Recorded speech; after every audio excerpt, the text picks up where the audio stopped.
विसरवाडी पोलिसांनी फिल्मी स्टाईलने ट्रॅक्टर आडवा लावून अवैध दारूची क्रेटा पकडली। गुजरात राज्यात होणारी अवैध दारूची तस्करी रोखण्यासाठी विसरवाडी पोलिसांनी खांडबारा शेही रस्त्यावर एक अत्यंत धाडसी आणि फिल्मी स्टाईल कारवाई केली आहे।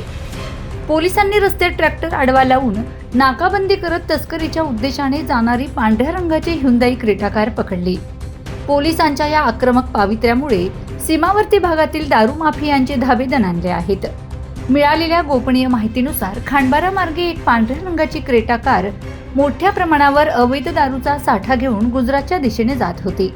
गुजरातमध्ये दारूबंदी असल्याचा फायदा घेत तस्कर या मार्गाचा वापर करत असल्याची खात्री पटताच विसरवाडी पोलीस ठाण्याच्या पथकाने तातडीने हालचाली सुरू केल्यात।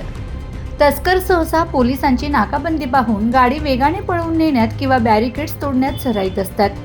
ही शक्यता गृहीत धरून पोलिसांनी यावेळी वेगळीच रणनीती आखली। शेही गावाजवळ कार येत असल्याचे दिसताच पोलिसांनी स्थानिक शेतकऱ्याच्या मदतीने रस्त्याच्या मधोमध एक ट्रॅक्टर आडवा लावला। रस्ता पूर्णपणे ब्लॉक झाल्याचं पाहून तस्कराची पळून जाण्याची संधी हुकली। पोलिसांचा हा सापळा इतका अचूक होता की कार चालकाकडे गाडी थांबवण्याशिवाय दुसरा पर्याय उरला नाही। कार थांबताच पोलीस झडप घालणार इतक्यात अंधाराचा आणि भौगोलिक परिस्थितीचा फायदा घेत कार चालक गाडी सोडून पळून जाण्यात यशस्वी झाला। पोलिसांनी जेव्हा क्रेटा कारची कसून झडती घेतली तेव्हा कारच्या मागील सीटवर आणि डिक्कीमध्ये देशी विदेशी दारूचे अनेक बॉक्स आढळून आलेत। पुढील तपास विसरवाडी पोलीस ठाण्याचे पथक करत असून या कारवाईमुळे अवैध व्यवसाय करणाऱ्यांचे कंबरडे मोडले आहे। Bureau report, Navapur express news, Navapur.